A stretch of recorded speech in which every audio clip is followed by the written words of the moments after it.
Thanks very much for joining us. Time now for Eye on Africa with me, Georgia Calvin-Smith.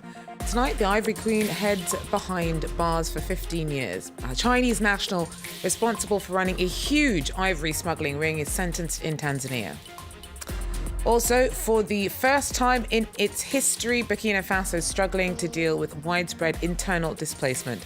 The extremists have become more active in the country. More than 100,000 people have been forced from their homes. Most have fled this year alone. And no hierarchy, but internal recognition for their work in the kitchen. We head to South Africa for the tiny restaurant that's been named the best in the world. But first, the former vice president of the China-Africa Business Council of Tanzania has been sentenced to 15 years in prison for smuggling an estimated $5.5 million worth of ivory between 2000 and 2004. 69-year-old Yang Feng-Lan was dubbed the Ivory Queen for her role in running the criminal ring. The Chinese national was charged in October 2015 along with two Tanzanian men. All were given the same sentence and ordered to pay twice the market value of the ivory they smuggled or face 2 more years in prison. Demand for ivory from China has led to a surge in poaching, and prosecutors say the country will no longer stand by as its wildlife is exploited. The time has come for us to take our own decision as a nation. Even if we are to be blamed by others, we don't care. As long as the decision we take is for the sake of helping our country and the world in general. The sentence which has been given is in accordance with the law of the country. And I would like to warn all those who are involved in ivory smuggling, we shall take action regardless of their status. We will not allow anyone to continue benefiting from this illegal business. Well, Emmanuel Mukundi tells us more about the scale of the smuggling ring run by Yang. Yang lived in Tanzania a long time ago in 1970s. So she's very fluent in Kiswahili. And as you mentioned, at one time she was the vice president of China-Africa Business Council of Tanzania. So she had a lot of link, and she was the key link between poachers from East Africa and buyers from the Asian countries. So she had a very big network here in Tanzania, in East Africa, and Kenya, and Uganda also. And the two Tanzanians whom were accused together with Yang, they were the ones who were collecting these tasks and bringing to her. As you know, she established a lot of businesses in Dar es Salaam. She had a restaurant called China Wall, and of course she has an investment company in Tanzania. So she knows the environment very well, as she was also a graduate in Kiswahili. So she clearly had a lot of influence in the country, but on the other hand, this also has highlighted perhaps some of the ways that Tanzania itself can deal with smuggling. Yes. How has this case affected its policies with dealing with ivory smuggling in the country? Since the world had decided to start the campaign of anti-poaching, Tanzania has the strategy, of course, the policy of anti-poaching. The law is very strictly, and as you can see, though some of the activists were saying that the court didn't do justice because they wanted even more years beyond bars for Yang and her colleagues. But the consequence is still far from fetch, because there are still, despite that Yang was the key link between the poachers and the buyers from China, still there are small poachers in Tanzania. They are still conducting the business. So it is still tricky for the government to deal with the poaching in Tanzania. So is this case any more important than any other in terms of conservationists' hopes for change in the way that Tanzanian authorities deal with poaching? Well, her arrest was very crucial and very important to the country and, of course, to the world.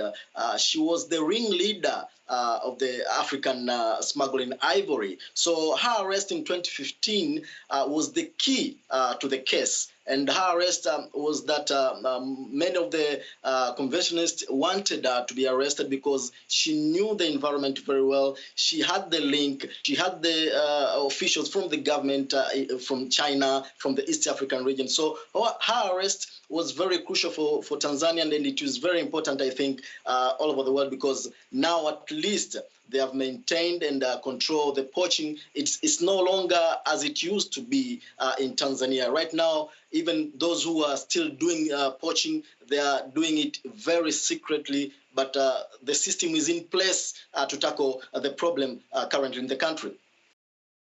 The governor of Kaduna State in Nigeria has claimed that the death toll from attacks in 8 villages around Kajuru last week has risen to over 130. Gunmen reportedly raided the area last week. However, one prominent Christian group has raised doubts that the attack ever happened. The announcement comes at a particular political sensitive time as Nigeria heads into presidential elections on Saturday.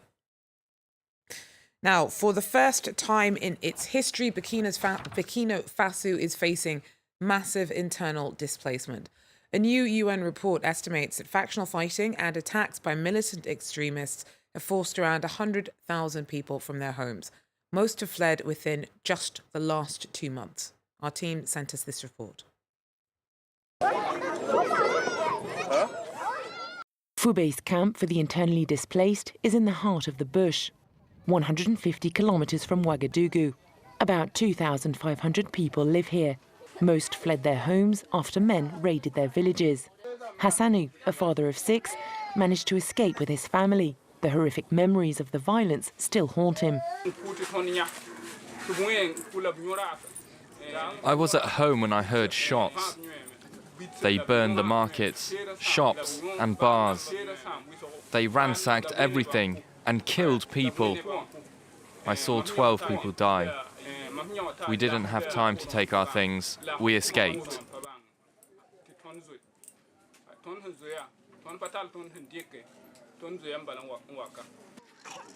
Aminata was pregnant when she fled and gave birth in the camp a week ago. For now, at least 10 other women are due to deliver their babies here. To cope with an ever-increasing population, food is carefully rationed in the camp. Everyone gets 400 grams of cereals a day, but supplies are running low. We have food stores that have a capacity of 500 tons because we believe that's what we need to have at all times. Behind us we have no more than 10 tons. There is a huge need to stock food in the stores to help support these displaced people. Another camp has been erected about 30 kilometers away. Around 300 children live here at the Barcelogo site. Staff offer all the support they can, but many kids have been deeply traumatized. He told me that he doesn't want to go back to Yirugu anymore because that's where his dad was killed. I try to cheer them up, to keep them busy so they can forget about their experiences. The UN says about 1,000 people have fled their homes every day of 2019. Across Burkina Faso, that comes to about 60,000 internally displaced people this year alone. The overall number of IDPs is estimated at around 100,000. A tiny beach restaurant in an isolated South African fishing village has been named the best restaurant in the world. The Wolfgat opened in Paternoster 2 years ago, but has already made a huge impression with its $60 menu. It's a great turnaround for chef Kobus van der Merwe, who only started cooking seriously about 8 years ago and forages at the seaside for his fresh ingredients every day. Wolfgat is top of the new 50 Best Awards list. De Merwe says the win is a win for South Africa and the continent. It's an amazing honor, I think, being in a room full of people that I admire. I've had so many fan moments since I've arrived. It's just really insane for me and quite a lot to process. He promised me, actually, when he moved into the new little fisherman's building, where the restaurant is now, when we opened it the first day and I said to him, look, this is the space, this is going to be your new restaurant. He turned around and he said to me, Mama, thank you so much. I want to show you I'll become #1 in the world. And now some life lessons from a Kenyan grandmother who's tuned into what her community needs. Literally. Shosh is a self-taught mechanic who says that lifelong learning is the key to living your best life. Nicolas Chemin tells us more. Cecilia Kimandi, who's known as Shosh, is not your ordinary mechanic. She's an 80-year-old grandmother who repairs car sound systems. People come to her because she's competent, but also because it is an unusual sight in Nairobi. Shosh has some advice for the youth.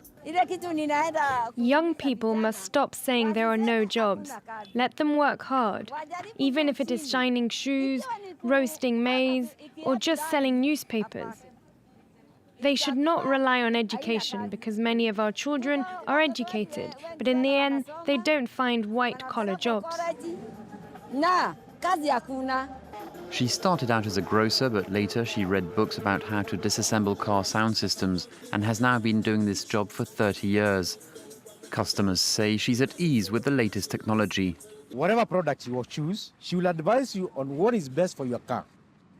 Then she takes you into detail, starting with the least feature, whether it's USB, whether it's Bluetooth, whether it's mirror link, or whatever.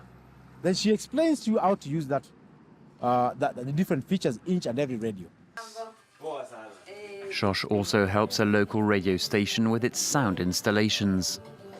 She knows about headphones, the sound. This is not a car stereo. This is Ghetto Radio Studios, and she can move around, talk to the DJ, help the DJ, assist us on techniques, and as old as she is. It means youth, young people, give your talent time, give your passion time. Don't rush for quick money, be a master of your skill. With her children and grandchildren, Shosh has created a small empire. The energetic grandmother owns several repair shops across Nairobi and employs a total of 17 people. Well, that's it for Eye on Africa. Thanks very much for joining us. Do so again if you can. Take care.